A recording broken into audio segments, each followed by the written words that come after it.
Yes, I just did. Yes. Good, thank you. That's Yeah. it's good to have a backup just in case anything goes on with you. Right. Right. Thank you. I appreciate that. And so we'll just give her a few minutes. If you're new to us, I'm Jean Flynn. I'm a certified music arranger. I'm the ACP coordinator for Region 17, and but I live in Florida now, so I that's why we're combining this with Region 17 and Region 9 because arrangers are few and far in between. So anything we could do to combine everything is very helpful. And Jan, please tell us about you. Oh, she's busy doing Hey, it. I just sent send Okay. to you. I'm Jan Meyer.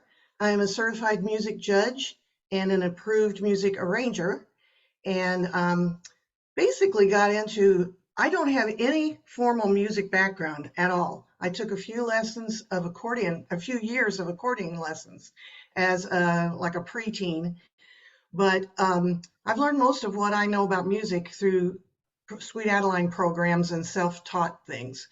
So, and I got interested in arranging because I was singing with a quartet who struggled to find music that was doable for us because everything was too difficult. So I needed to know how to simplify things, and that kind of has ended up being my forte is taking music and simplifying it. But anyway, I've had a wonderful time uh, just expanding my education about all of this over the years, and Jean's been one of my mentors in that regard. So Yeah, anyway, it's been if fun. you're ready for me to launch into the Circle of Fifths, I will share my screen Yes. and we will do it. Yay, perfect. Here's sound. All right. So, as I said to a few of you at the beginning, there's lots to cover about the Circle of Fifths, and it can get to be confusing. So don't panic if it all seems to be coming at a rapid pace, because when this is over with, I will be able to send you a slideshow of this so that you can review it at your leisure. But I found this picture online, and I thought this was a great way to kick this off. So the Circle of Fifths, to some people, it's a mystery. Some people think it's some kind of magic, but what it really is a useful tool for not only barbershop arrangers, but for musicians in any genre. And this particular presentation will focus on how that applies to arranging music for barbershop. And so, kind of to set the stage for what I'm going to be talking about, we need to talk first about the implied harmony of a song. And that is that every melody, whether it's just, you don't have to have the complete sheet music for a song, but just the melody by itself suggests a succession of harmonies and chord progressions that would naturally accompany that melody line. And that's called the implied harmony of that tune. And that series of chords often follows a pattern that is derived from the progressions found in the Circle of Fifths. And there's a pattern to the rhythmic pattern to those chord changes. Generally, it's one chord for each measure, but sometimes the pattern is half a measure or two measures or more than that. And how that applies to the Circle of Fifths, we're going to look at a few melodies to find those implied anchor chords at the harmonic rhythmic strong points, and see how that maps with the Circle of Fifths. And you'll notice that in any given measure, some of the melody notes in that measure may not be found in the implied harmony chord, and that's when but strong barbershop arrangements usually follow a pattern based on the Circle of Fifths.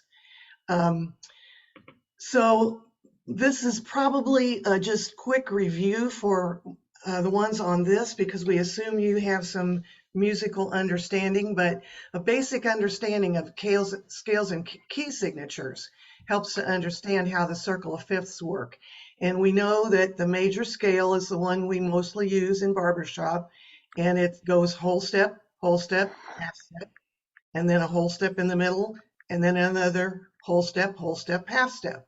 So in the key of C, you can play all of that on the white notes, but a major scale can be started on any note, and we just have to incorporate sharps or flats into that key signature to maintain this whole, half, whole, half pattern.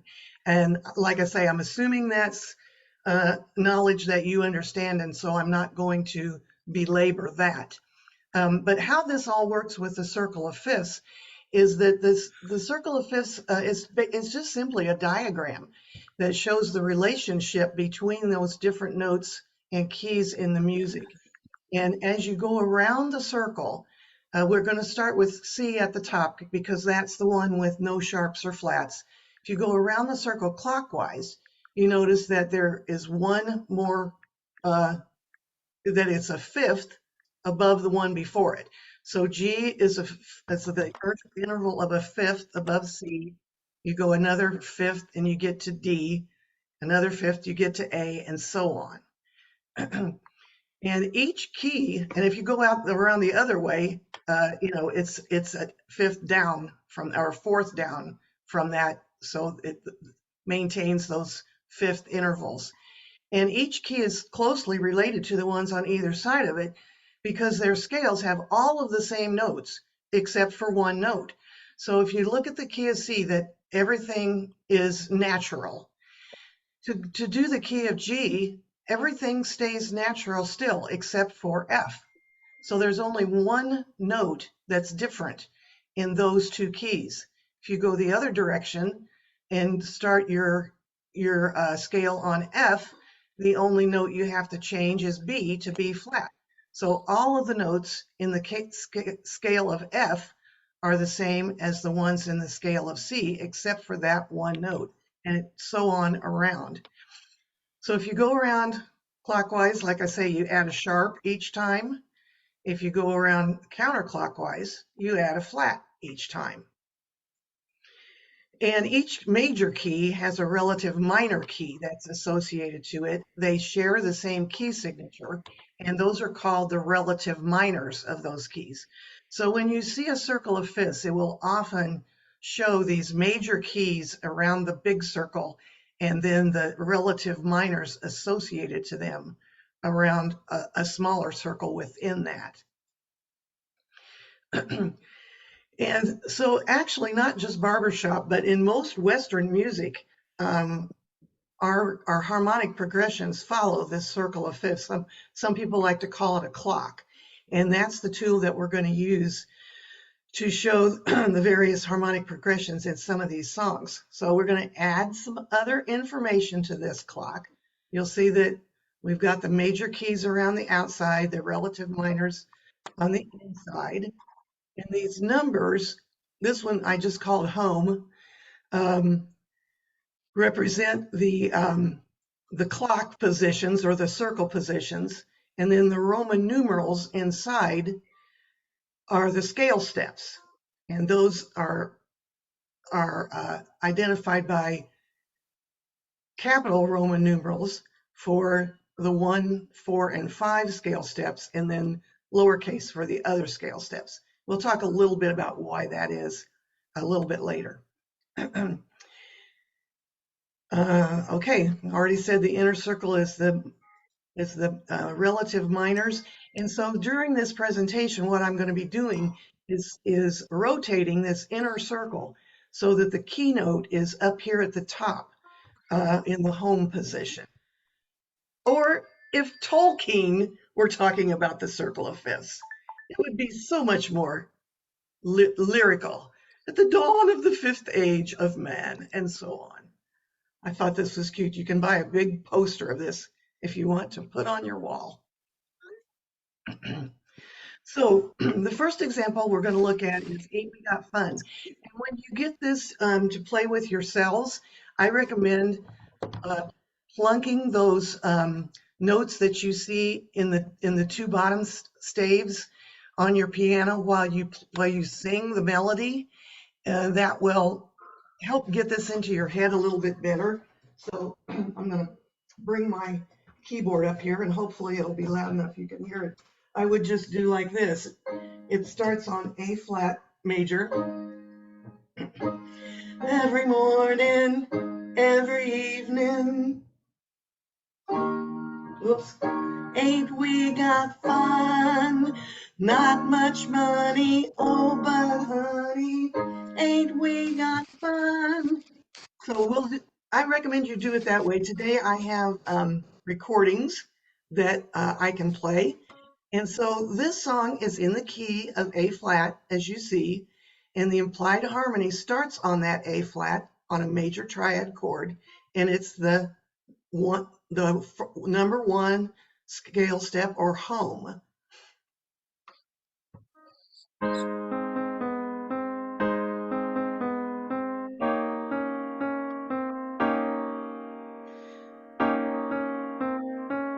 Sorry, I switched that too soon.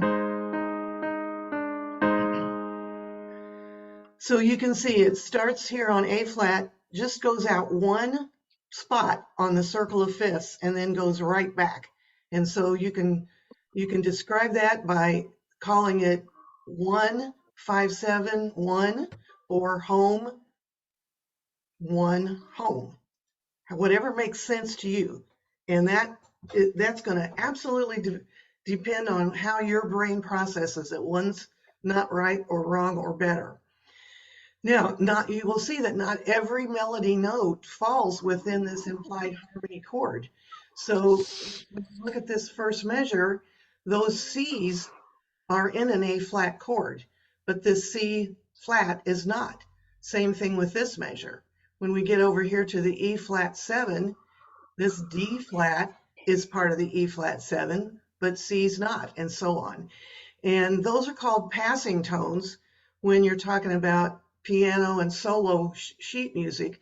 But for barbershop, a barbershop arranger has to find a legitimate chord for every note.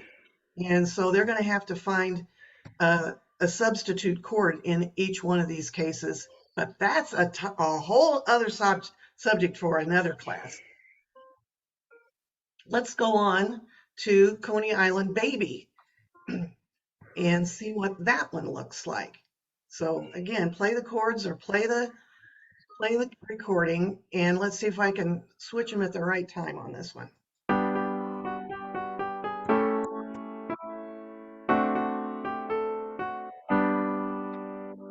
All right, so you see that one goes from 1, I'm going to do the scale step names, from 1 to 2, actually it's a 2-7, to a 5-7, and back to 1. Or a circle of fifths or clock position, it starts at home or 12 o'clock, jumps out to 2 o'clock, 1 o'clock, and back home.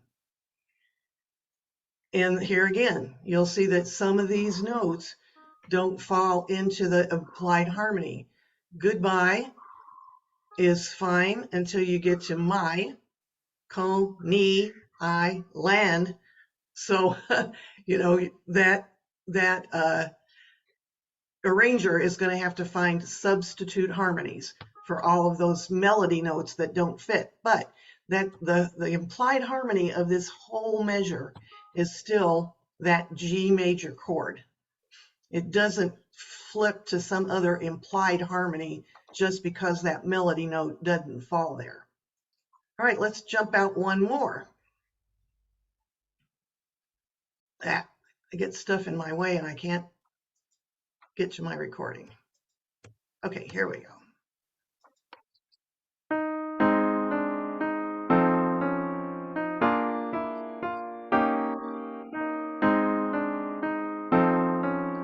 And then it repeats the same thing. So there we go. This one jumped out one more. It went from home to 3 o'clock, 2 o'clock, 1 o'clock back home, or 1, 6, 2, 5, 1.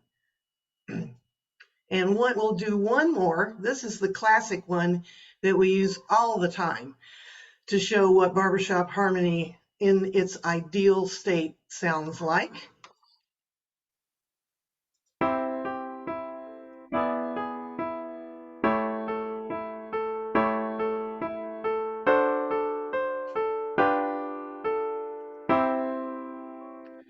And for that song, that it just keeps repeating the same pattern for the whole song, even in the bridge when you get to, if you should run into a 5'2", you know, that's still the same pattern all the way through. And so that jumps out to 4 o'clock, 3 o'clock, 2 o'clock, 1 o'clock, and back home, and or 3, 6, 2, 5, 1.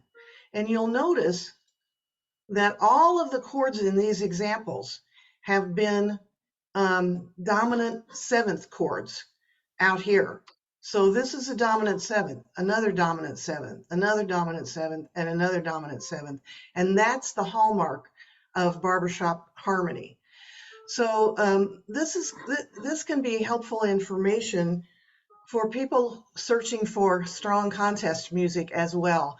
And as a music judge, I literally drown in emails from people saying, is this a good contest song? And I wanted to say, if you've got anybody in your quartet or any friend that can just tell you what these chords are, if it follows this pattern, it's going to be a strong contest arrangement, most likely. If it doesn't, it could be okay for a contest, but it's not going to be the strongest choice. And so, so far, all of the examples have featured songs that begin, as you saw, in 1, move to a chord somewhere on the right side of the circle, and then move back counterclockwise using the dominant sevenths all the way. And that pull is the hallmark of strong barbershop. And why is that? There's a kind of like a mathematical reason why that is such a strong pull. And it's because those chords beg to resolve to the next chord on the circle of fifths, because of the musical tension created within this seventh chord. So if we look at those last 2 chords from 5'2", we have a G7 chord, which is, and I'm going to point here at the notes, G, we've got a G up here in the lead, B is the 3rd, D down here in the bass is the 5th, and then the baritone is on the 7th, the flatted 7th of F. If this was in the key of G, you would see a natural there in front of that F. But the voicing in this example is a different inversion. It goes from 5th up, with bass on the 5th and on up, and then it resolves to this C. So the interval here in this G7 chord between the B in the tenor and the flatted 7th in the baritone is what we call a tritone. And that interval is inherently dissonant and offensive to the ear. And some people historically have called that the devil's interval, because it sounds like this. Whoops. Well, if I could get to it, I would do it. Interestingly, that's what they use for emergency vehicles over in Europe, because it's so annoying that you can't possibly miss what it is. And so these 2 notes, this B and this F, some people call these unstable tones, or I'm not coming up with the word I'm trying to fish for, but they want to move to a tone that is more stable in the key of C. And so the F here in the baritone wants to move a half step down to the E, and the B in the G7 chord wants to move up a half a step so they can get away from each other. And so in this case, the tenor moves up a half a step to make a C major triad, and the bass completes that resolution by moving down. But if the tenor had moved down to a B flat, which would also work, now you have a new 7th chord, C7th chord, and the harmonic progression will continue around the circle of fifths. Isn't that fun? So maybe this music is magic after all. So there are other chord progressions and chord resolutions used in music, including songs that sometimes we sing in the barbershop style. And one of the most common is the 3 primary chords in any given key. And that's the ones that I showed you are in capital letters on the circle of fifths, the 1, 4, and 5, or positions home, 11, and 1 on the circle. And you can swap these around in almost any order to come back to home base.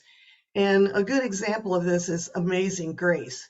And so this one isn't going to have little stars that pop up, but you can follow along as the song plays to see what that sounds like.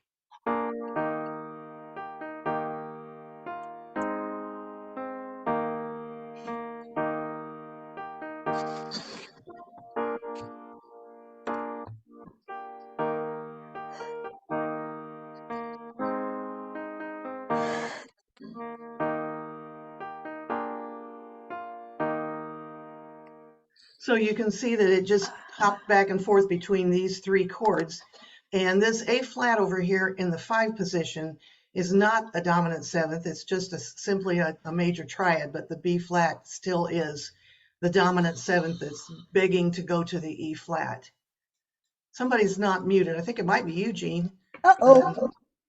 So that progression is used in many pop and country songs, and it's what we call the 3-chord wonder songs. And because those songs that feature only those chords have limited harmonic variety, they're generally not strong choices for barbershop harmony contest arrangements because we want to hear more variety in the harmony than those 3 notes. And you will hear a song sung on the contest stage that are those kinds of basic implied harmony songs, and the arranger has done all kinds of bells and whistles and tricks to make it sound interesting, but it doesn't change the fact that the basic song is harmonically pretty boring. And it's not unusual for us music judges to say, you know, the arranger has done a creative arrangement, but this is still a pretty basic song. So what have I got next here?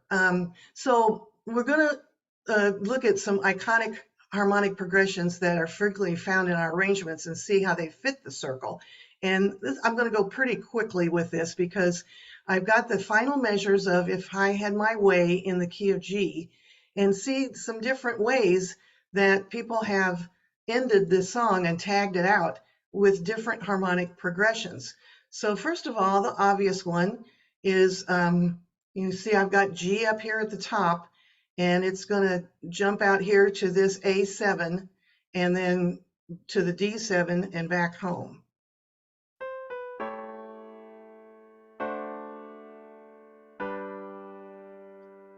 Somehow, do I have, there we go. I didn't think I had little pictures on that, but you can see how that one went. And then, sorry, your faces are blocking my stuff sometimes, and I have a hard time getting to it. So this time, this is one you'll recognize with the baritone hanging on the 6th before she moves down to the 5th. And this goes through the relative minor. It still jumps out to the 2-7 chord and then the 5-7 chord, but it stops here on the E minor, relative minor, before it goes home.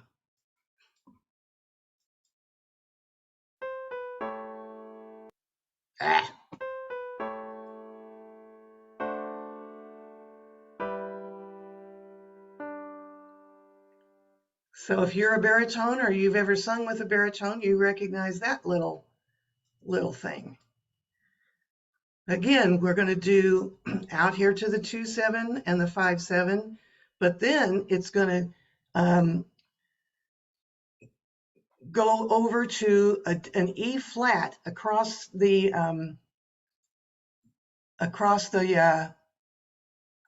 sorry, I'm having a hard time seeing this.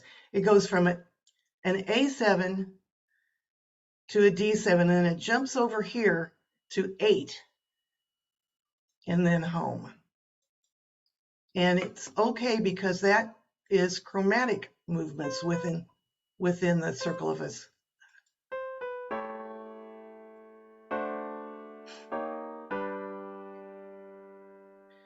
And that's another legit way of using the circle of fifths. Jump across the circle, and you can go from circle position 8 to home. That's another way of getting back home. That's a little different than just following the strict circle of fifths. Here we go with another one, because this one is going to show jumping across the circle in a different spot.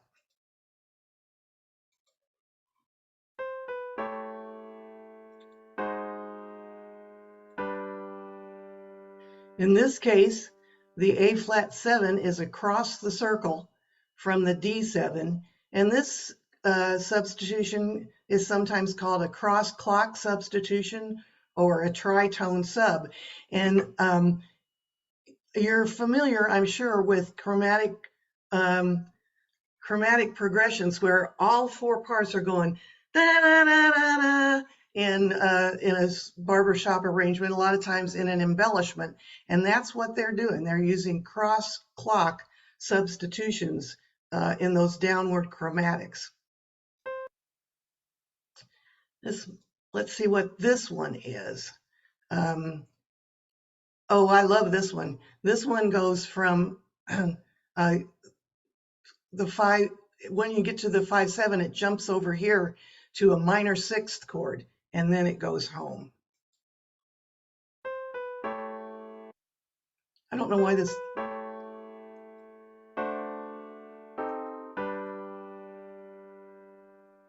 So the minor 6th, the 4 minor 6th to home is also a good one. And oh, here's one where there's a contrary motion between the bass and the tenor, and this chord in the middle is again the relative minor of this D chord.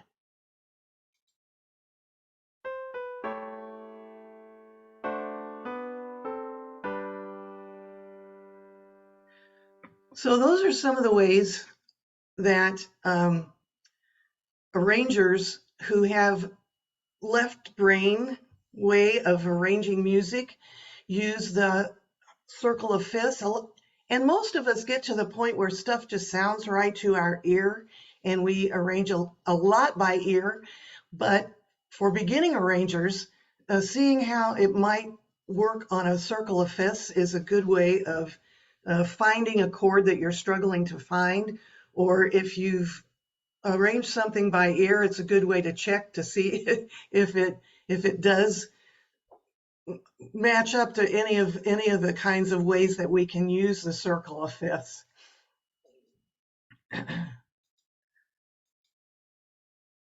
Oh, now I got to get stuff out of the way so I can see what this one was about. To recap, okay, so most barbershop friendly songs start at the tonic, jump out here somewhere, and work their way back to home, and that's called the dominant to tonic progression.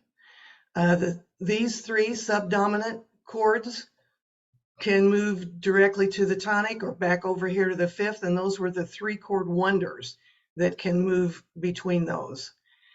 You can often use the chord directly across the circle as a substitute chord to jump across and create chromatic progressions. And because of that, the 7 and 2 chords can move directly to the tonic, but then so can the flatted 6th or 8 o'clock chords. So there's a lot to learn about the circle of fifths, and I don't begin to know everything there is to know about how you can use this. And other styles of music use the circle of fifths as well, and their harmonic progressions may be a little bit different using the circle of fifths. But for us, that dominant to tonic chord progression that I showed you in those first few songs is the strongest for us. So, is your head exploding? If you want a PowerPoint of this to show yourself at a slower pace, just let me know, and I will send you one. The only thing I ask is that you please don't forward this to other people or use it yourself other than Eugene Flynn to explain this to people, because it's a little bit of a tricky subject, and I would just appreciate that if you don't pass it along. So I'm gonna leave this up, but if you have questions, we can swap back to any page you want and we'll talk about it. Anybody have questions?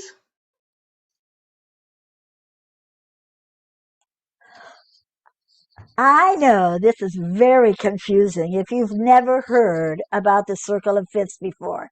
And it's wonderful that this is being recorded because as you go back and watch this again and watch it again and watch it again, it'll start to sink in. So I'm sure it just went because I grew up not using the circle of fifths. So I'm one of those confused people.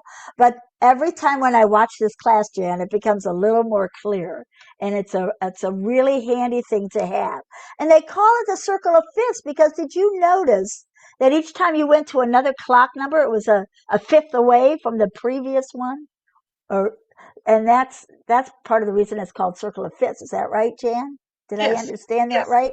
Yes, and that was in the first part of the presentation, probably when you were getting your Oh, ducks in a row. yeah, No, yeah, yeah, no, yeah. no, Sorry. there's never a bad thing to reinforce Yeah. information. So, all right, I'm going to stop sharing this. And my email address was on that final screen. So if you would like to have a copy of that slideshow, I will be glad to send it to you if you email me, or if you have other questions, I'm there for you too. And Jan, could you also put your email in the chat? Yes, I'll be Because glad. that's helpful too. Yeah. Okay, I'll do that. Yeah. All right, hand off to you, Jean. All right. Thank you, Jan. That's just like mind-boggling, and you have it figured out in such an easy way, which is very, very exciting. But it's kind of like anything you do with arranging. The first time you hear, first time you hear about the 11 chords, the first time you try to do something, it's like, what? And the more you use it, the little bit easier it becomes. So thank you, Jan, for that. And I'm sure if you email Jan with questions, she'll be happy to help with that, just like she said, because she's really good at that. That's what I love about Jan. I have a degree in music, and so I learned all the formal way of music theory and all that. But what I love about Jan is she learned all that herself, being self-taught and through classes with Sweet Adelines and stuff. And so it is possible to be an awesome arranger like Jan, just from learning all that stuff and going through it. So thank you, Jan. I really appreciate you more than you know. Yay. So Jean and I have a mutual admiration society. exactly. Yeah, that's true. That's true. Yeah. We love teaching together. It's a lot of fun. And so, what I wanted to do is go over some arrangements that you have sent, and so if you have that somewhere, please take a picture and send it to me. I have Dawn's, and I have Jan's, and I have a few from when we from some of the other students that aren't here today. And so what I want to do is go over that, and then our assignment for next time is going to be to try to create an intro or a tag or both. Yeah, so we'll be hitting on that today too. So I thought we would start with Dawn's arrangement. Is that all right with you, Dawn? If we do that, I think I saw her on here. Yeah, there she is. Sure, Okay. but I have no idea what I was doing, so. Oh, yeah, and that's okay. That's what this class is all about, okay? And so I'm going to share my screen, and we'll put up Dawn's arrangement. Let's see. I wanted to change a few things, but I didn't know which way to go with it. Oh, okay. So as we're going over this, talk to me about what you wanted to change so we can talk through that and we can help you with that, okay? Well, I was probably going to put some more embellishments in it, but I couldn't get my notes to connect to each other to carry over. I see. But yeah. I'm new to Finale, so that's probably why. Okay. Because I did change a little bit on your Finale to make it be. I think one of the reasons that the notes wouldn't connect is because you should be in a separate layer for Yeah, I know. Yeah, Yeah. I started it before I knew about the layers. Yeah. And so it's easy to change it. So what I did is I didn't do the bass clef part, but as Jan was doing hers, I switched the layers for your lead and tenor line. Oh, So good. Okay. so that it could be separated, okay? And so Yep. let's see, what am I gonna do? I'm gonna make this a little smaller so we can see 2 pages at a time. Hold on here. Oops, no, not that. Hold on. Ah, nope, wrong thing. Out of there. Oh, come on back over here. There we go. Hmm, trying to. Oh, I know what I want to do. I want to do this. There we go.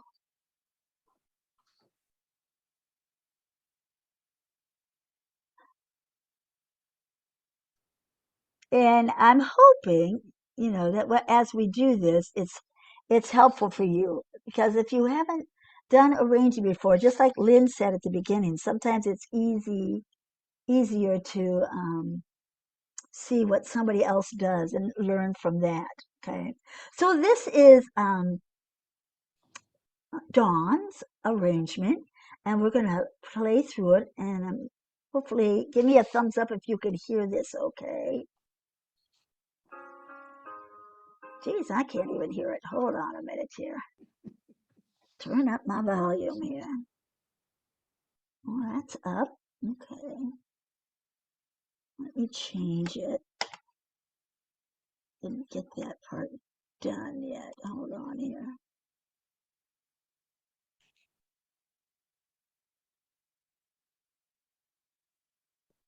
Okay, so what I'm doing is trying to change this to something we can hear.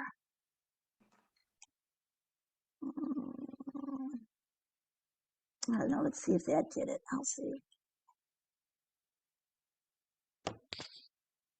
Ah, shoot. That's not doing it. Okay.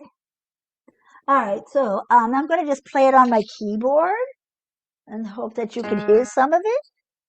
So I see that you did.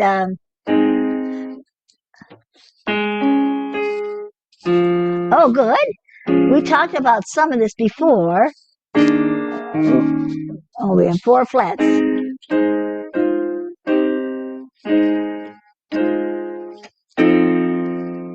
That's good. And then we have the one thing you have to remember when you have the lead note on the B flat right there, and even though on the music it's written an octave lower, the bass and the lead are on the same note. Yep. Okay?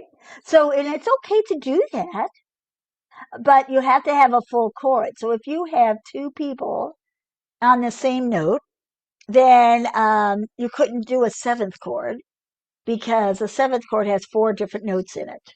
Okay. But you could do a triad there, or you could, what if you look at the chord for when, and I see you attempted a 7th chord, which is the right thing to do. What kind of note is missing? I mean, is it you have to have a root, a third, a fifth, and a 7th. So what's missing in the chord that you have there? That's where it takes me a while to look at all my sheets. Yeah, okay. So in the B flat 7th chord, we have a B flat. It's a minor chord. Yeah, B flat, D flat, A F, and an A flat. So out of those 4, you're missing an F. And so what could we do to put an F in this chord? Well, I could move my Barry to the F. Okay. If we Or you could change the bass to the F, maybe? Yes, that would be a better option. Because what I was going to do, if I change, let's think about this. If I change the D, the baritone, to an F, which I can do, Okay, he could go down. Yeah, yeah, because then if I change the baritone to the F, because he's already there anyway. yeah, right. And now we're missing the D, right? So we don't want to take away the D because we want that in the chord. Right. So if we put the bass on the F, which you're right, the bass was already there, that's probably a really good option to do, right?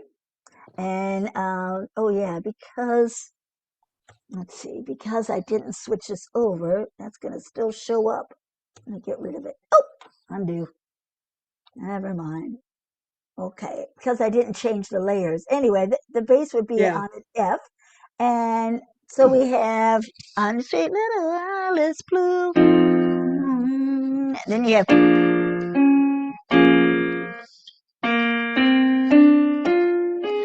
B flat, C, F, A.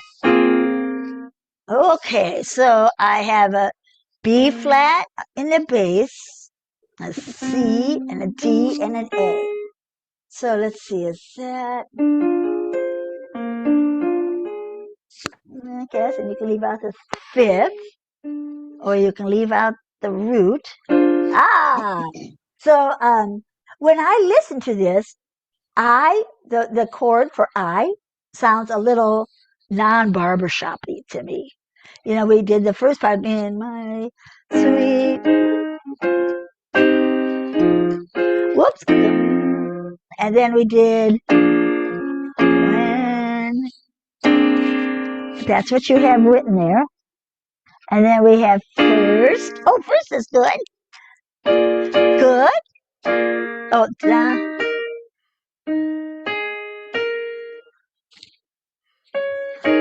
Down.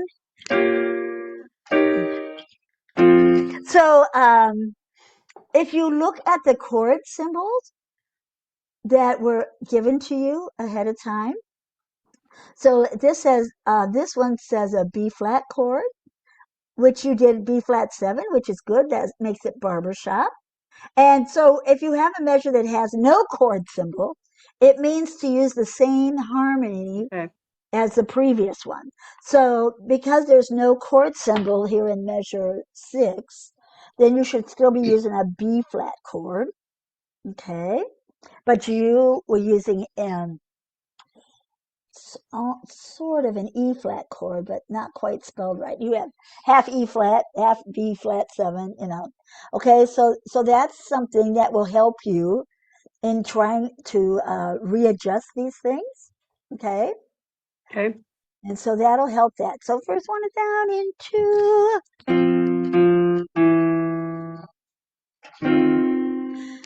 Oh, so yeah. So your barbershop ear is hearing, oh, I want to put some kind of embellishment for town. And so you have the bass going into town. The tricky part is every time you change notes for one of the parts, it also has to make a chord.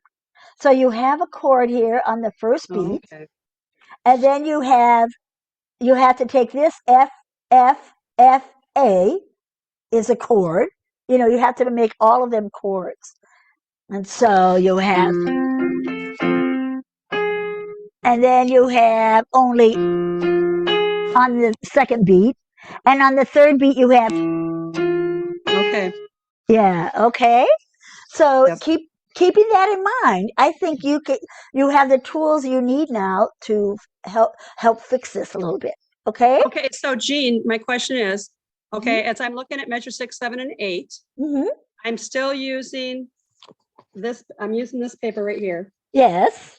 Okay. And so I'm going to look at the B flat chords. Yeah. Is that what it says for measure 6? I don't know if she Yep. wrote in Or all the chords.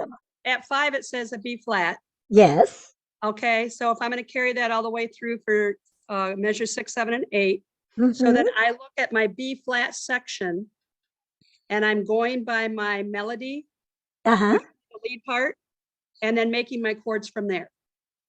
Correct. Is that correct? Okay. Yes. Okay. So you have, when I look at measure 6, I know, because I'm pretty good with my chords now. I know that the melody notes, the A flat, is part of the B flat 7th chord. A G is not in the B flat 7th chord. It's not in any kind of a B flat chord, but there's a substitute chord or an alternate chord that we can put in there. And that's when it's helpful to use the handout I gave you at the very first class that says alternate chord choices. Does everybody have that handy? Because that will show you what other kind of chord could you use right there. And then I see, so get that chart out, and we'll look at that in a moment.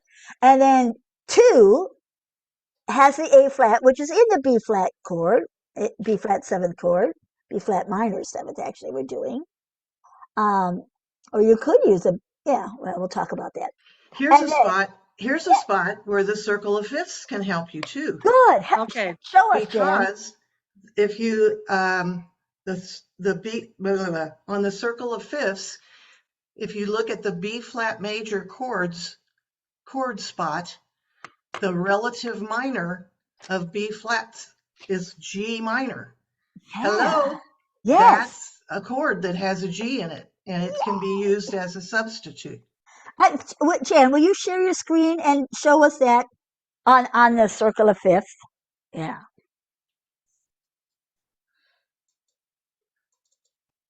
Okay, let me get to a page that's got that on it. Yeah.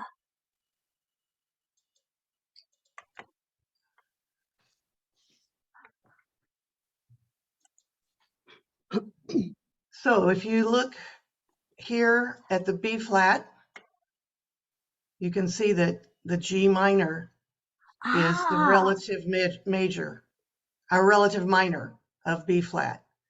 And what does So- that mean? Does anybody understand what that means when she talks about a relative minor? It's like, oh, that's like a foreign language. Did you know that there's a minor scale that's related to every major scale? Are you familiar with that? Yes, no? Shake your head. Let me know if you know about that. Okay. So some people do, some people are like, okay. So every major scale has a related minor scale. So Jan did in her presentation about the steps in a scale, how you whole step, half step, all that.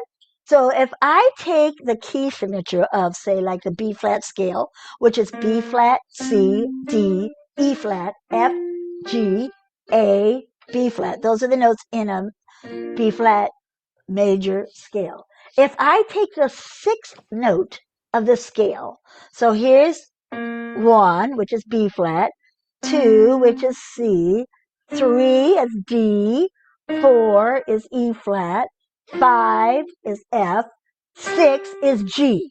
Okay, the 6th note of the major scale. If you start on that note, use the key signature for the B flat scale, which is B flat and E flat, right? And so now if I go from G to G and use the B flat and E flat because that's the key signature for the B flat scale, I get a minor scale. G, oh, I can start down here. G, B flat, C, D, E flat, F, G. Okay? Because they share the same key signature, that's why they're related. Does that make sense, what I said? So you can figure out any related minor scale if you know the key signature of the major scale. So Jan, can we please go back to your circle of fifths now?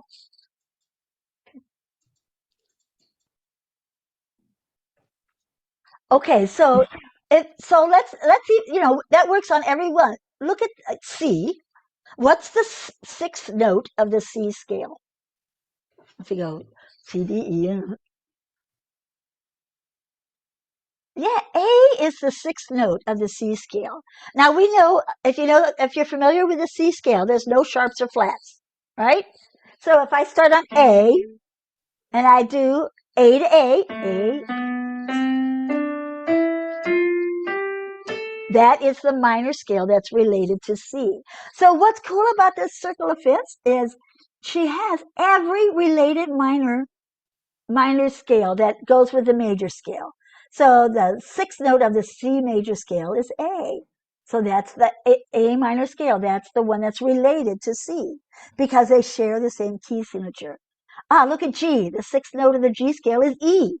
So the E minor scale is related to the G major scale because they both share the same key signature, which is F sharp. Okay? Does that make sense? Does anybody? Some people get confused when they look at a piece of sheet music because maybe it looks like B flat major, but it's really G minor. How do you know? And a lot of times it's, if you look at the very first chord of the song or the very last chord of the song, that'll give you a pretty good clue of whether it's in the major scale or in the minor scale. Yeah. So I love what Jan said about how this circle of fifths could help in that spot in Alice Blue Gown. Because if you remember, and we'll jump back to it in a moment, we were looking at the implied harmony was a B flat chord, but in the melody was a G, right? So going to this B flat chord, there's a G, the related minor is G minor. So you could use a G minor chord in that spot. Okay? So Jan, can you stop sharing your screen now and I'll go back to what we were doing here? A moment here. There we go. So here we are right here. So here's a good place to perhaps use the G minor chord as the substitute chord for that. Okay? Does that make sense? Even though it may be confusing at the moment, does that make sense? So if you did everybody find their alternative chord, the handout that says substitute chords or alternative chords, I think it's called? Let me see if I can find mine. I'm sure it's here somewhere.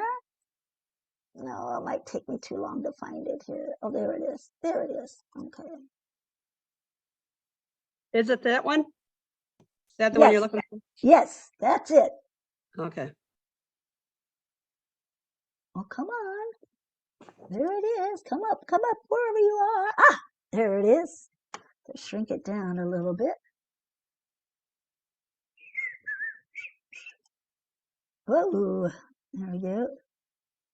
So if I want to explain once again how to use this chart, because now you can use the circle of fifths to help you find a chord that you could use. And that's kind of like what this thing does too.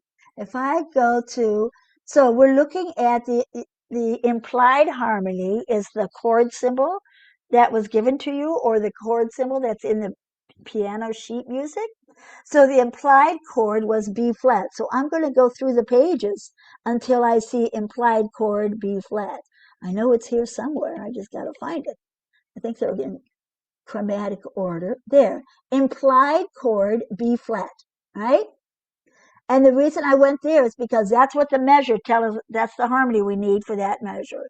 So then I look at the half notes until I find the melody note. What was the melody note? Who remembers? The melody note was G, right? So if I go to G here are two choices that you could possibly use for that spot. It doesn't even have the G minor chord on here. Didn't even talk about that. So looking at the circle of fifths, looking at that clock, that's always a choice of the relative minor to do that, the G. And then here are two more choices that you could use. You could possibly use an A7 chord there. The reason that that's a chord that might work is because there's a G in that A7 chord, right? You could possibly use a B flat 6 chord, which is a triad, B flat T, F, and an interval of a sixth, because that has a G in it. You could also use a G minor chord. Oh my gosh, you could use a G7 chord. Oh my gosh, there's so many different things. But this chart. And Gina, I think the very first page of this handout has some general, there we go, that one has like 1 through 4B has some other options in addition to the ones that are on what you just showed. Yes, yes. So, we talked about, like, number one says use the barbershop seventh. Remember the chord said B flat. And yet Dawn used her barbershop ear and used the barbershop seventh chord because it worked in the measure five and stuff. Okay. So that's like what number one says. Check to see if a barbershop seventh can be formed by the melody note plus the third and seventh of the implied harmony chord. So yeah, you have to know theory a lot to be able to figure that out. Substitute an alternative chord to the barbershop seventh if they share the same root. So that's kind of like what the sixth chord can do. Try a neighbor barbershop seventh chord, something that's a half step away. Could do that. So right here is where that uses that. Use a barbershop seventh or minor seventh chord whose root is a perfect fifth high. Yeah. So anyway, so that gives you, all of it seems like a foreign language to me, but the more you use it, the easier it becomes. And a lot of times you all have enough barbershop experience that sometimes you can just use your barbershop ear and figure it out. When I arranged my first song when I was in 8th grade, and that was before I took music theory or anything. But I was in a girls' barbershop quartet. I was in a Young Women in Harmony quartet before they even called it that. And so I was singing in a quartet from 3rd grade all the way up through 9th grade. And so I was so used to hearing barbershop all the time because my father was a barbershopper. My mom was a sweet Adeline. And I was a weirdo. I would hear songs on the radio and I would hear it in barbershop in my head, which is like, nobody thinks that way, not when you're in 8th grade. And so when I was arranging my first song, I took piano lessons. So I had a little bit of music theory with my piano lessons, enough to know what chords are. And so I would like, let's see. Oh, I know I want this. Oh, yeah, that's barbershop. Okay, what is that? Oh, that's a G. I wrote down a G. Oh, that's a B natural. Oh, that's an F. Oh, that's a D. And that's how I arranged my first song because I really didn't know about all this fancy schmancy stuff. And so the great thing is there are a lot of wonderful tools out there to help you learn how to arrange in the barbershop style. So my question, one of my questions, Jean, would be, the paper came with these letters above to tell us, is it an A flat or an F7 or a B flat? Mhm. How do you know what would go up there if none of those were there? Oh, oh, well, so that's a good way to answer that. I use my ear. Or I would look at piano music. If you look at a piece of sheet music, Okay. and the piano accompaniment has chords. And so if you took, let's see, I don't have the sheet music of that. But do you have any sheet music handy, Jan? Or maybe I could I find think of any song. I mean, we could at least show them what that is. yeah, I think I've got Alice Blue Gown sheet music. Oh, good. I just need to get to it. Okay, let's see if she can find it. And I'm going to stop sharing. Let's see. Yeah. My computer works a little bit slower when we're on Yes, Zoom, I it know. seems like. So we're kind of spoiled because a lot of sheet music will have the chord symbols also on the sheet music. But if they don't, there's a way to look at the piano accompaniment and figure it out. Okay, I've got it. Good, yay.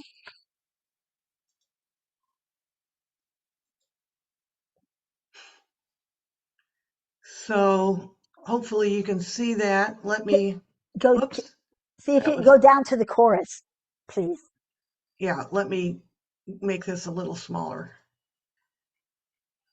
Oh, bigger is Okay, there we easier go. to see. Yeah. Is that big There. enough? Yeah. Okay, so this song is in the key of C, and we arranged it in the key of A flat, right? But I see in my, and then suite, even though there's not a chord symbol there, what chord are they using? If you look at all the chords in the first measure of Sweet Little, what chords do you see there? And it's like, oh, you have to know your chords a little bit. Yes, there's a C chord, C major chord. And then on the TLE of little, oh, they're using the relative minor. What if you were looking at that circle of fifths, the clock, the relative minor for a C major scale is like the sixth note of the scale, C, D, E, F, G, A. It would be an A minor chord, and that's what they did on TLE, right? So if I were going to put a chord symbol for this measure, I would put the letter C. Because the harmony they're using for that measure is C, which would mean a C major chord. And then Alice Blue. Wow.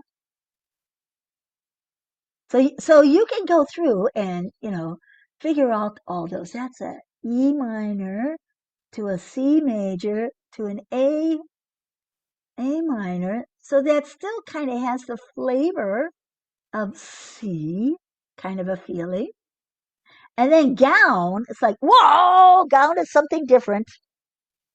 What is a gown? That is an A, and I see A major on the first beat of gown. But I also see a G later, which makes it an A7, which we like for barbershop. And then I see a ninth chord because I see a B flat in there. Oh, it's a regular B, isn't it? No, not a B This flat. is when I have to write all. First of all, I have to count down on all those ledger lines.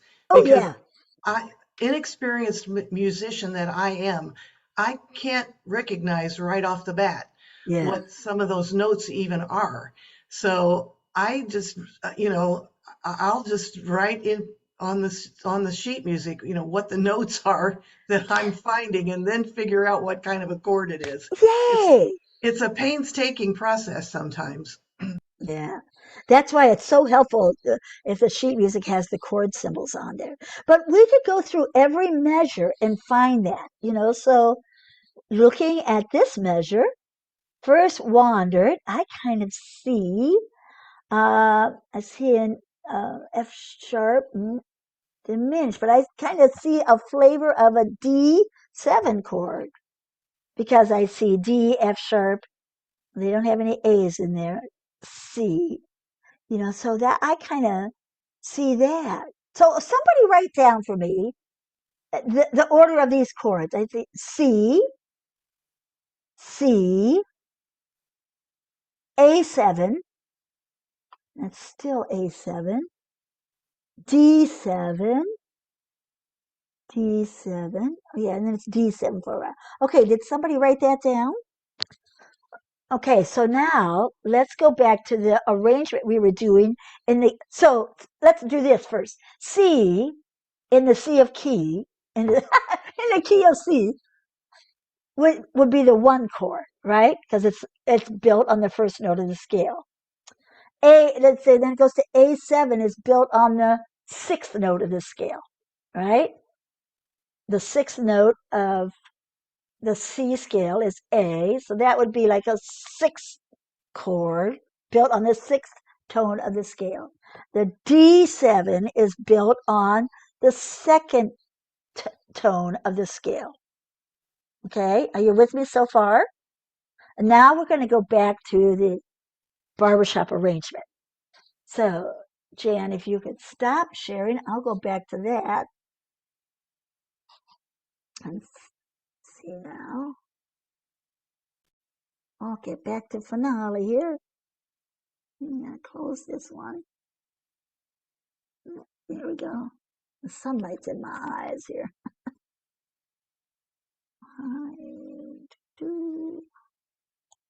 What happened? I don't want you. Go away. I went on the wrong one. There it is. Okay, so C, we said C was which tone of the scale? It was the first tone of the scale. Now we're in the key of A flat because that's where we did our barbershop arrangement, in the key of A flat. And the first tone in the A flat scale is A flat, right? So we're just transposing it. If you have if you use a music software like Finale, it'll transpose it for you.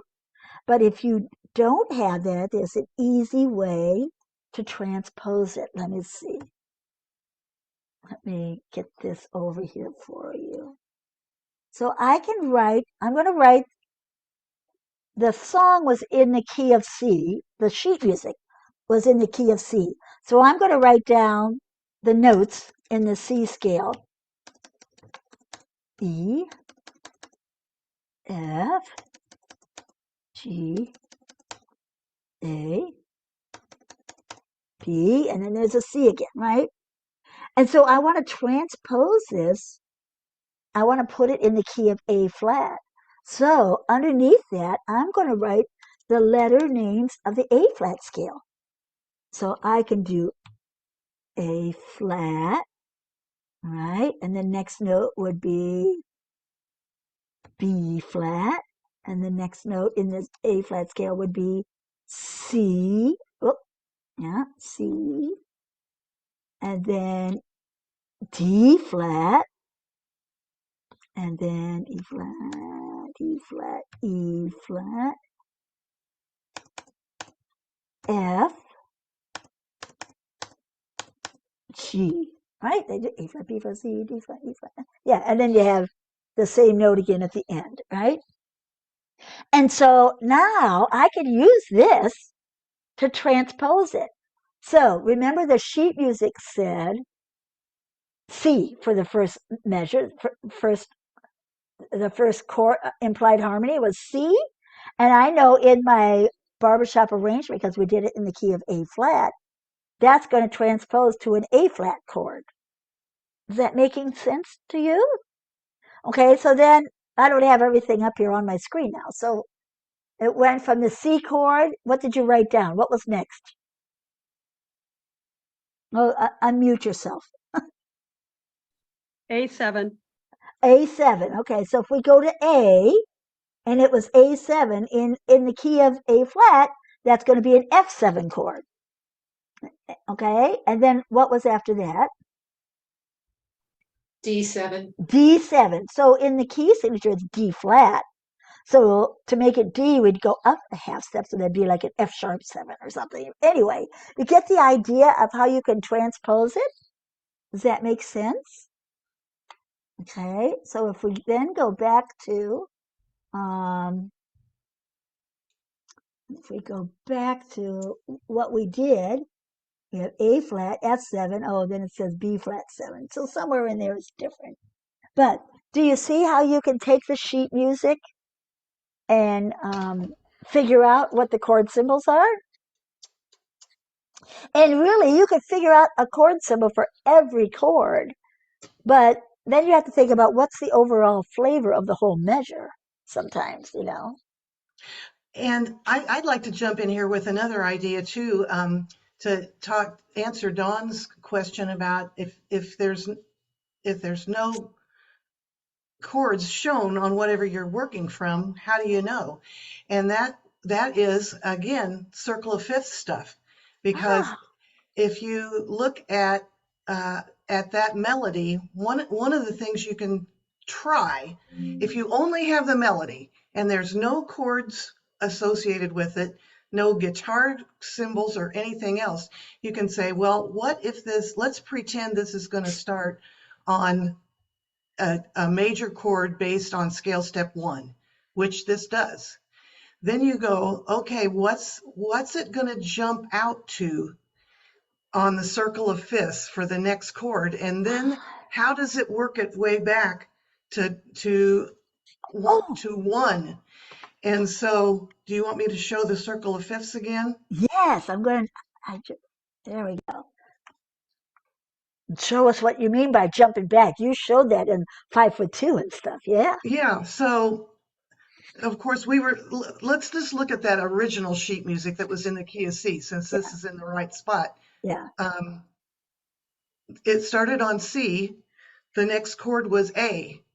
So it jumped back out here to scale step 6 or clock position 3. Then the next chord was a D, 7. Here we go. We're going right back. I don't know if the next one was a G or not, but I'm guessing it was. And probably went back to C. So sometimes you can figure it out that way. Not always, but for a song like this that it sounds like it's going to be good barbershop material, that can work even if you don't have any other clues. Yeah. And so let's see, this is in the key of A flat. So pretend this A flat is up at the top. It jumped out from A flat to F, I'm thinking. To an F chord, and then a B flat chord, and then an E flat chord, and then back to A flat. I think we'll see that when we look at the sheet music again. Yeah. So this is all dovetailing even better than we thought it was going to, Jean. Yes, that's just amazing. Yeah. Oh, that's cool. And then the other thing, when all else fails, I see, but I'm weird. I don't know. Maybe Jan thinks that way too. I could go around the house and sing that melody and hear harmony in my head.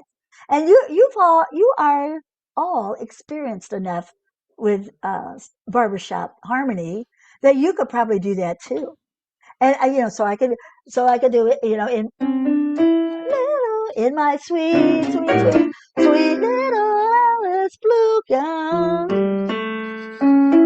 Down when I first wandered down into town. I kind of hear that in my head. And what I played follows that circle of fifths. Wow, that's pretty cool. Wow, so different ways to approach it. And the more, I will tell you, as an arranger, the more you can listen to barbershop arrangements, the better your ear is going to become, and the better you're going to be at arranging. And yes, it's okay to listen to BHS, listen to the Minns, but the more you can listen to Sweet Adeline stuff, it will help you know what kind of Sweet Adeline chords to use in your arrangements. So that's something that's always helpful too. Yay. Does anyone else have an arrangement to look at? Do you? Well, unmute yourself, Kathy. I just said not yet, but I hope by next time. Oh, good. Yeah. That would be great to be able to do that. Yeah. So let's look at one. Jan, is it all right with you if I share what you created? All right, cool. Absolutely. All right, let me do that there.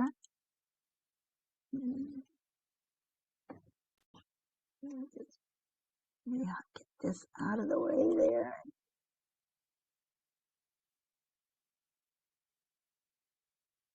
Oh, shoot, is this it? I don't remember now if this is it or not. Yeah, there it is. So we're looking at the very beginning here. And let's see if this will play on here. Oh, okay, we're going to put all 4 parts on there. There we go.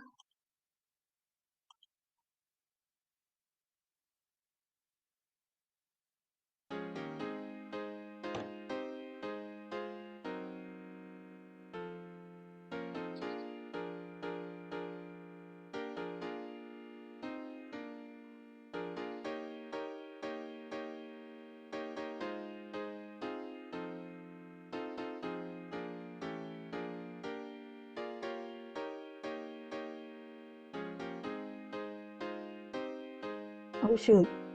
Oh, here it comes.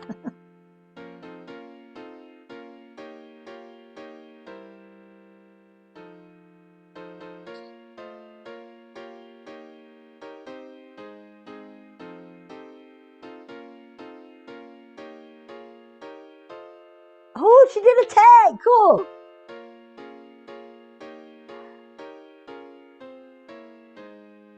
Wow! Bravo! Bravo! Wow, that sounded really barbershoppy to me. Did it sound barbershop? Yeah, cool. And so, tell us, Jan, when you start arranging something like this, tell us your steps that you use. What do you do? Okay, I use Finale, so I enter the lead line and the chords uh, as they are on the sheet music in whatever key that is.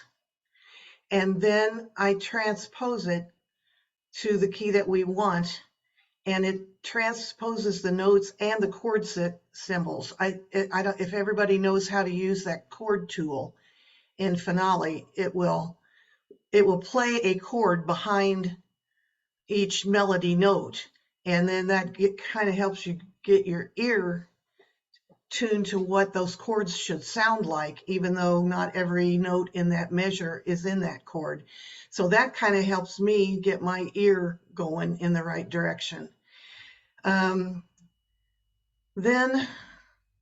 I put in all the lyrics because it helps me keep track of where I am better if I have lyrics up there attached to the lead line. And then I just start filling in chords in the easy places. Like I think I probably skipped the pickups and started on Sweet because it was obvious that that was going to be an A flat chord, and it was easy to know how to harmonize Sweet and Lit. What did I do there? Oh yeah, okay. Anyway, I do the easy chords first. And then I go back and see the ones that have a note that's not in the implied harmony and try to figure out what a good substitute chord would be there, using a variety of things. I a lot of times I try the relative minor first. I try diminished chords as obvious choices sometimes, and then I have a different kind of a chart that I use rather than the one that Jean has given you, but whatever you use, the alternate harmony chords are always the ones that are tricky to figure out. And then I go back and see where there are places that need embellishments and what might work there. And a lot of times that's just playing at the keyboard and trying different things to see what sounds right to me. This one I tried to keep as simple as possible so that it would be one any level group could sing. And then I let it sit for a few days or a couple of weeks and go back and look at it again. And then I sometimes go, what in the world was I thinking there? Because when you're arranging music, if you play it enough times, it starts to sound right, even if it isn't. But then if you let it get cold for a little bit and go back, then you find where you made mistakes. I do check stuff. Somebody said, I can't tell you what's in that chord until I get my sheets out. I used sheets forever until I automatically knew what the notes were in those chords, and it took a long time. And so don't be afraid to use whatever kind of reference sheets you need to help you get through it. But that's kind of how I do it.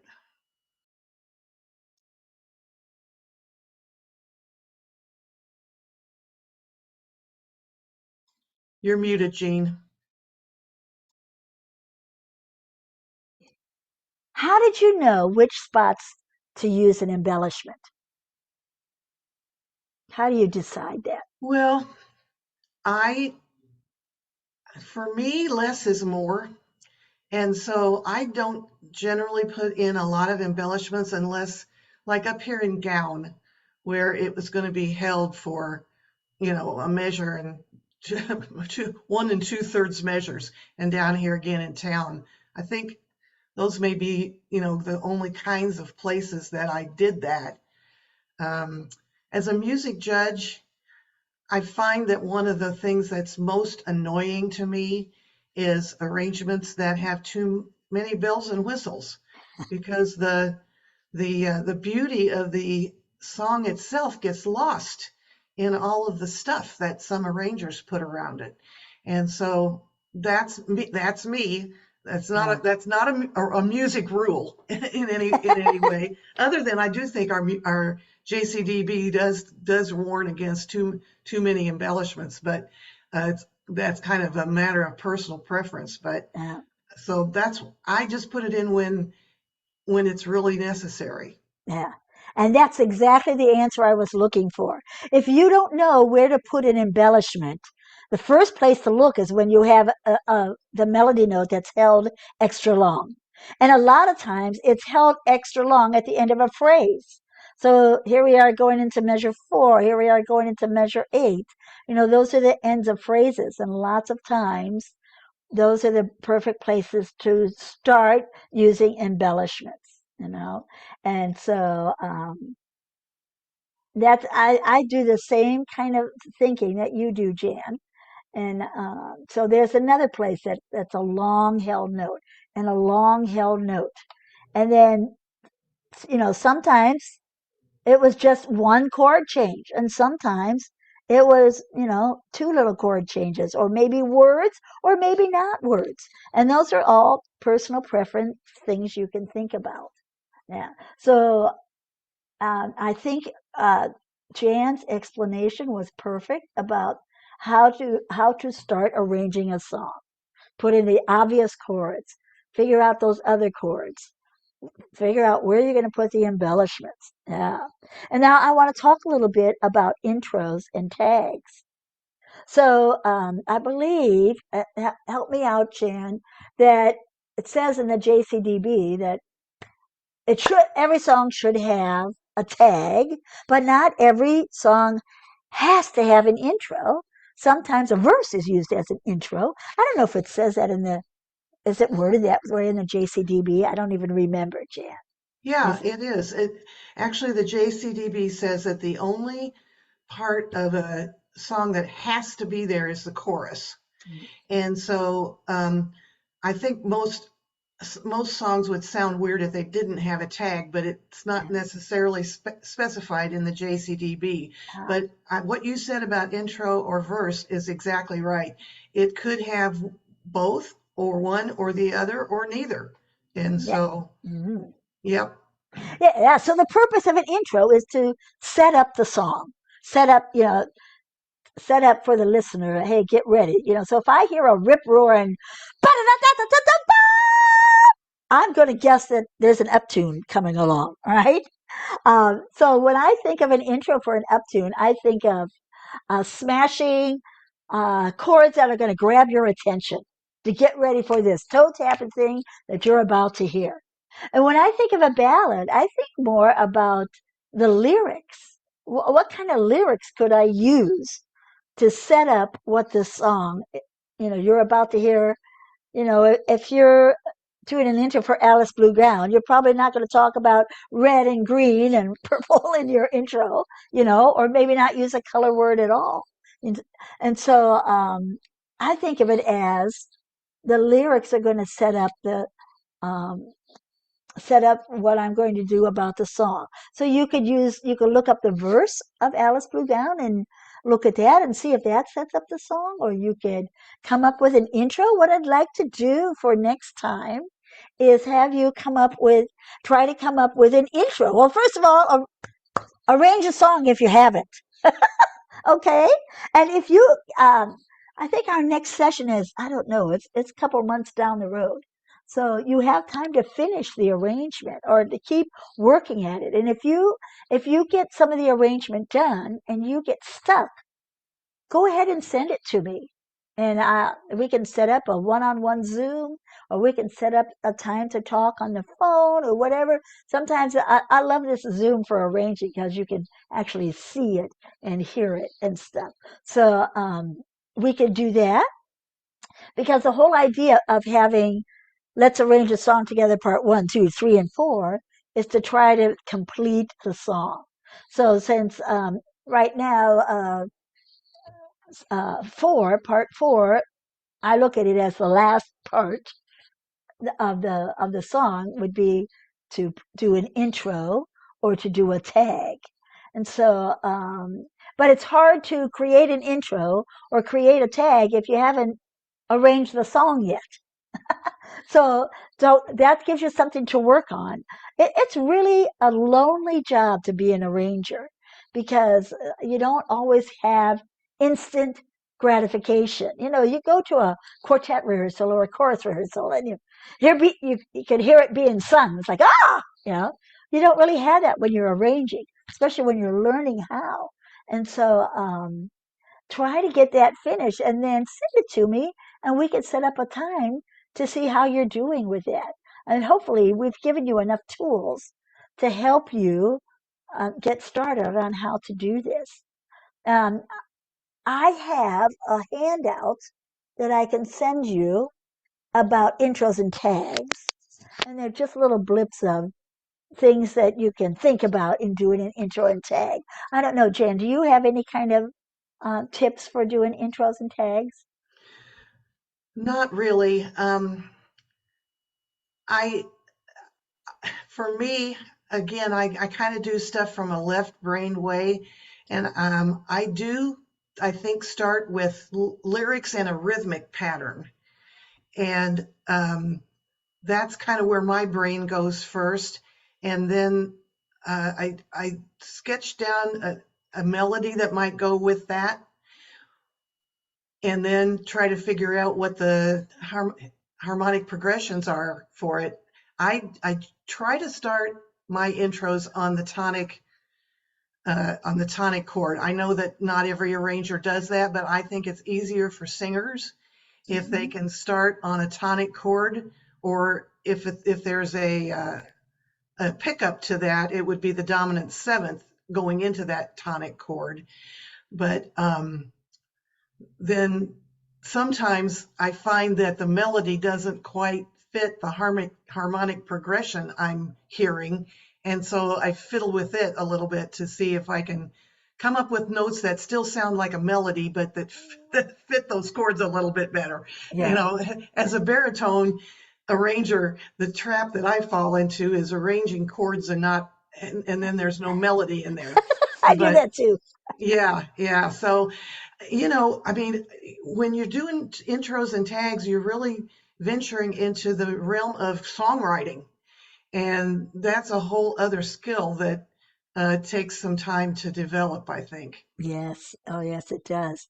I, for years, would do chord, chord, chord, chord, chord, chord, chord. So the melody would be da da da da da da da da da da da or something like that. And well, wait a minute, that's not even a melody. So I had to rethink how to do that so that now I try to create a melody first before I have a theme. I think about the lyrics and then I try to create a melody instead of thinking about the chords. I used to always just think of chords first, and it works out better to think of a melody first. Yeah.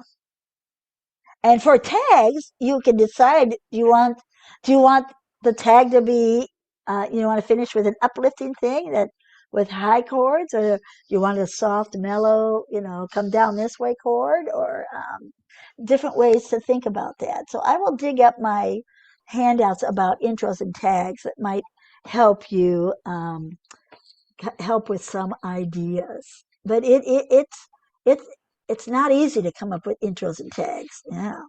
That's just another step in the process of learning how to arrange. Yeah.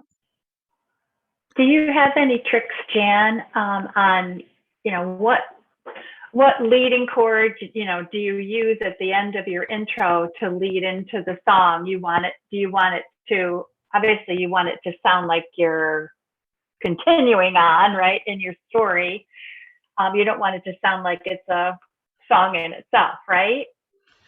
Well, yeah, and assuming the song starts on the tonic major chord, it's got to be the dominant seventh, a fifth above that. So for Alice Blue Gown, since the first full measure of this chorus is an A flat chord, you would want the chord the dominant seventh chord that leads into that, which would be. Go ahead, Jean. What do you mean by dominant seventh? How do you figure out what the dominant seventh is? Well, it's a dominant seventh chord, 1, 3, 5, flat 7, where the root is a fifth above the chord you're going, the major triad chord you want to go to.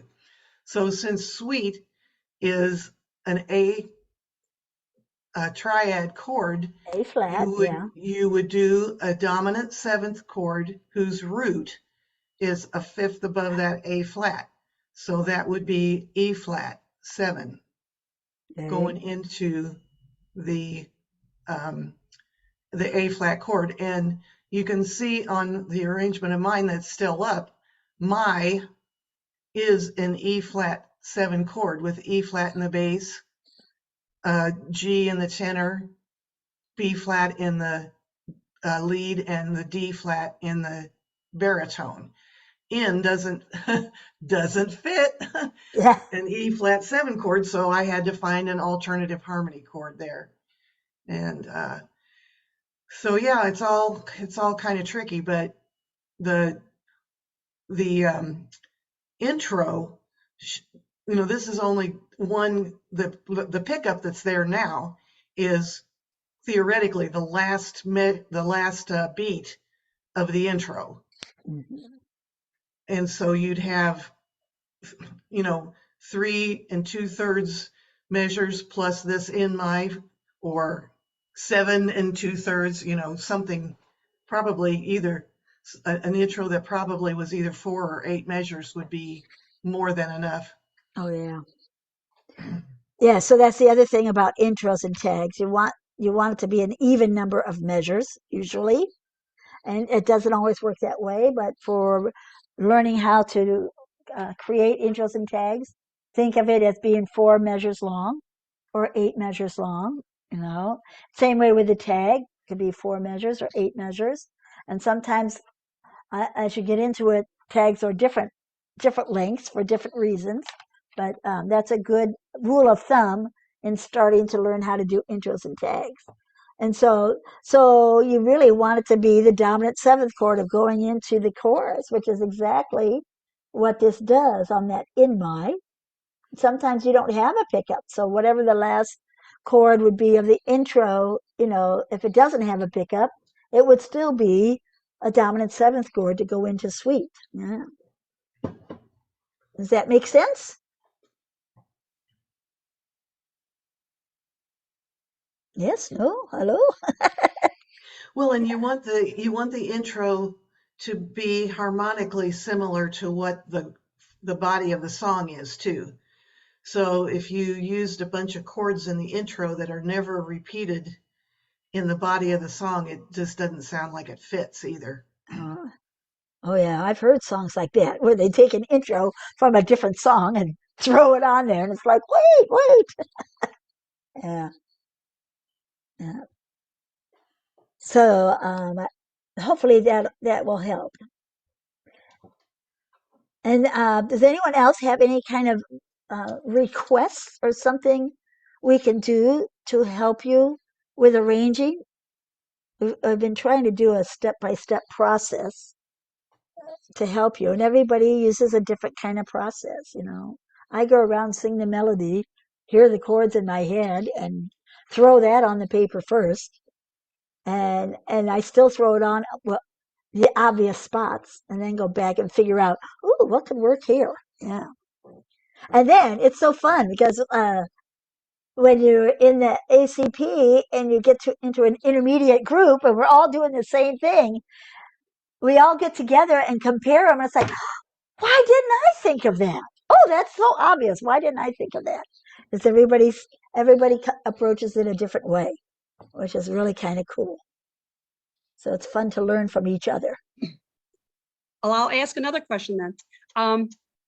If you are trying to arrange a song, if it's public domain, you can take the melody and arrange that however you'd like without legal problems? But if you're taking a song that is still in that licensed area, what do? Do you buy that melody and then you can arrange it, or what happens there? usually on the sheet music, it'll tell you who the company that published it, down at the bottom of the first page. And then you would have to contact them and say, I'm interested in arranging a song, blah, blah, blah, blah, blah, to get permission. Sometimes it's on the SMP, Shawnee Music Press Arrange Me list. Sometimes it's on there, and you can get a license much easier that way. And, so that's what we normally do. Or what can you add to that, Jan? Well, I've gotten to the place where I arrange very few things unless they're on the Sheet Music Plus Arrange Me list, because jumping through the copyright hoops is really weird if it's not on that. And most of the time, I use Janice Bain at Barbershop Harmony Society for things that are not on that list, which there have been two things that Spirit of the Gulf wanted recently that were not on the Arrange Me list. And we had to get licensing directly from the copyright holders. And Janice helped us with that and made those arrangements. But they come back with, it's a specific license for a specific performer for a specific amount of time. So the arrangement will come back. This is only for Spirit of the Gulf, and you can sing it for 3 years, and then you have to buy a new license. And it can run into lots of money. So for arrangers, we can no longer get permission to arrange and then sell arrangements ourselves. It either is on Sheet Music Plus or it's these separate licenses. And it's funny, I had somebody say to me not too long ago that they wanted their son to learn how to arrange barbershop so that he could start making a bunch of money as an arranger.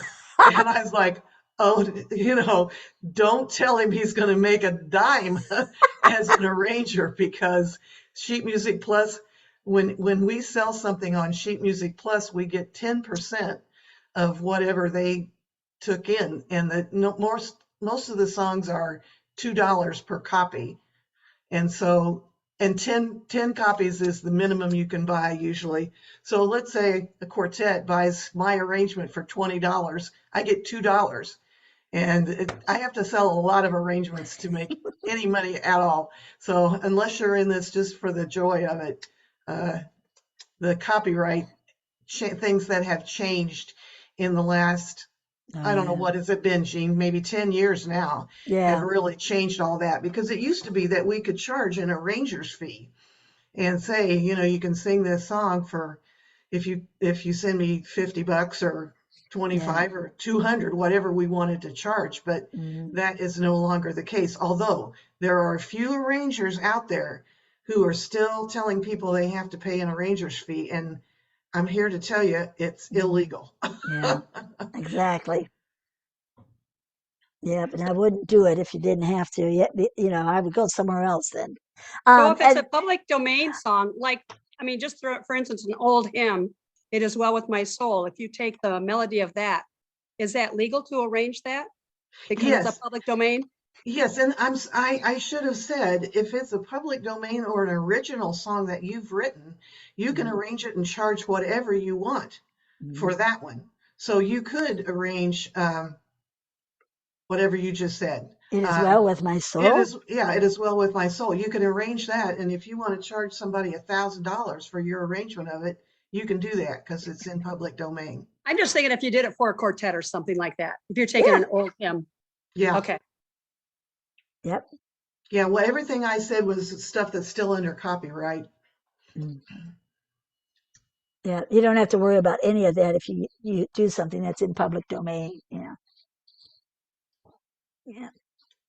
Anybody have other questions? I have just a quick question. Will we be able to talk about acceptable form for competition songs at some point in this class next time, or is that a separate thing? We can. You can go on the Sweet Adeline website, and there's a copy of the JCDB. We always say that, Judging Category Description Booklet, or book or something, and it explains exactly what kind of forms to use when you Okay. look under the music category.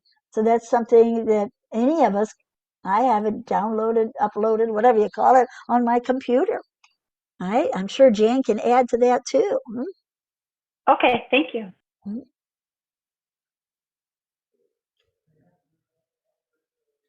And you'll see on there they use certain forms, you know, and they talk about the form. They usually talk about the form of the chorus, whether it's ABAC, AB, you know, if it's ABCDEFG, it's probably not a strong competition form. Yeah. And so you have to know a little bit about phrases, you know, and we could talk about that a little bit if you don't understand what it means about phrases like that. Let me write that down. In the next class, we can mention that. Let's see. Now, anybody else have questions? Lynn put in the chat, I don't know if everybody saw it, the next arranging class is October 14th. Ah, So that's quite a few months away, but yeah, there's a finale class yeah, coming up, in I think in July, in July. if you're interested in that. And I even had a student one time that she didn't have finale, but she had a different music Availist. a different music software program, and but she still attended the class because some of the things I said, she knew how to apply that to her music software. You know, simple little manuscript things like the difference between a slur mark and a tie mark and stuff like that, and using different layers for the stems to go the different directions. Yes, Cleo. In the finale, is it too late to order that at the Oh, price they were giving us? oh, well, perhaps. I mean, you'd have to go on their website. I don't know if it's Make Music or I don't know what they call it nowadays, and you can look and see if there's still stuff on sale. It's usually for X number of days, and I haven't really kept track of that. But you can go on and look and see. Is ours still valid? No, our 30 No, days are up. yeah, the 30 days are up. Yeah, so you could Okay. still use it, but you can't save anything, you know, or print anything. Can And I that take a screenshot of it? you could, yeah. You could do that just to have it, and then watch for another sale. Thank you. Yeah, the only trouble is if you make changes to the arrangement, then you can't save it. Yeah, You can take a screenshot of it, but then if you go back in and try to pick up where you left off, you have to re-enter anything yeah, you changed. that's the only bad part about that. Yeah. hmm And they do offer other versions like print music, and there's another one. I don't know. It used to be called Allegro. I'm not sure if it still is called that, which is not the full-blown program, but there's enough on there that you could use to arrange barbershop music. You'd have to look into it for more details.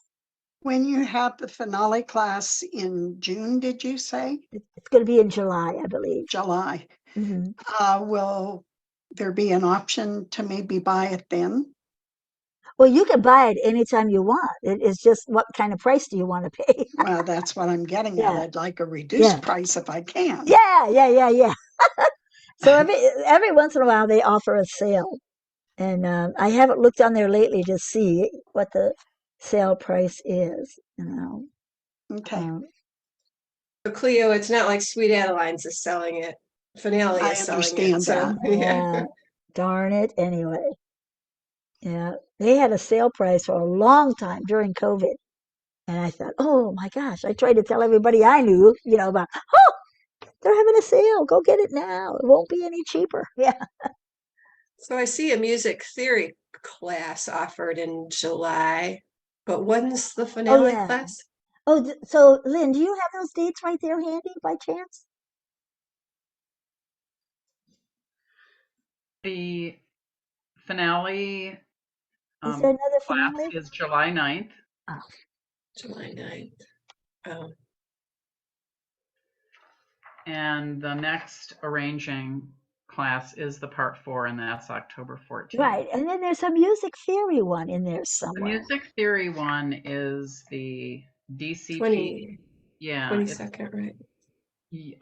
July 22nd, and that's Ah. the one that's kind of going to be the target audience for that are the DCP candidates. Well, DCP and ACP could if they want Yes, to. Yeah. absolutely, sure. Yeah. So I'm looking at the finale website. It is called Make Music, Uh-huh. and it says the most recent version of finale is $2.99, Yeah. unless you can show that you're academic or theological. But an upgrade from a previous version is also $99, or Ah. a trade up from Allegro print music or songwriter. Yeah. So if you've got something that you can upgrade, it's $99. But if it's a brand new thing for you, it's going to be $2.99. And how much is the Allegro if you bought the Allegro and tried to upgrade? Let's that on see. there? Hold on, I'm going to have to go back because I just pulled up finale. Hmm. Products. Well, this is just showing print music and notepad on here. Ah. Mhm. Yeah, it doesn't show the other ones. Mhm. But so brand new is $2.99 unless you're an educator or something. There's an educator. Yeah, academic or theological, or upgrade from Allegro print music or songwriter. Mhm. So Sweet Adelines used to be one of those education things. I don't know if they still are. They have I to. think when I looked into this for somebody, Mhm. you had to submit the educational entity that you worked for and prove that you were a teacher or a Yeah. professor or whatever. Yeah. It At wasn't good enough. EDU. Yeah, it wasn't good enough that you taught finale to Sweet Adelines Right. to be qualified as an educator. Right. Like when I taught, I had a at EDU blah blah blah email address. Yeah. Save it in a format other than PDF. Can you or Finale convert? Yes, Finale can convert a Sibelius file. I have to go back and look that up. You send it as a XML. Do you remember that? I look at that question in the chat, Jan. Yeah, I don't have a clue. I've never done that. Yes. I think somebody said, like you said, Jean, you save it one way and then export it Yeah. in the finale Yes. format or whatever, but I can't give an intelligent answer on that. Right. Let me look that up because I did have to look that up before. I just don't remember. Okay. Can you convert a Sibelius file into Finale? We'll look that up. Okay. So we were going to do that in form of contest songs. Yeah. Okay. In the JCDB. Okay. Okay, we got that. So the next Let's Arrange class in October is going to be a class on the overtone series, right, Jan? Isn't that what Yes, happens in that class? Yeah. the chords we sing and the overtones we ring is what I'll start off with before we get into Alice Blue Gown. Yeah. That's a fascinating class because it helps you understand how come this song scores so well for contests, and it has to do with the overtones and stuff. Yeah. So that's cool. All right. Anybody have any other questions? I want Just to want thank. to say thank you. Sorry, can I just say thank you? This has been fantastic, and I'm so excited. So Good. glad I came. I was a little like, well, I don't know if I'm ready, but I think I'm ready. I think I got this. So, and Yeah, I know you're there to help. If you need me, thank goodness. You're the net. exactly, exactly. Yeah, the best way is just to jump in and try it. Yep. Yeah, that's great. So I want to thank you for coming today. And so, Lynn, I know Sherry's out of town. If I convert this to a YouTube link, can you get it put up on the Region 17 website? I'm sure. I'm Okay, sure we can. I'll send it to Yeah. you and to Sherry, and somebody can get it put up on there, and then I'll send it to Maria in Region 9, and she'll put it up on the Region 9 webpage. And Good. It would either be Sherry or Madeline. Madeline is oh, actually our social media person. So oh, okay, all yeah, but right. if you get it to Sherry, because Sherry deals, she's our communication coordinator, so Hmm. she would be, yeah. So Okay, I have it. Are you pretty sure you have it? I'll save the recording also. I'll yeah, save it to my computer, so just as another backup. right. Okay, yeah, and I'm sure I have it here. So I'm going to stop the recording now if there are no more Yeah. questions. All right, no more questions there.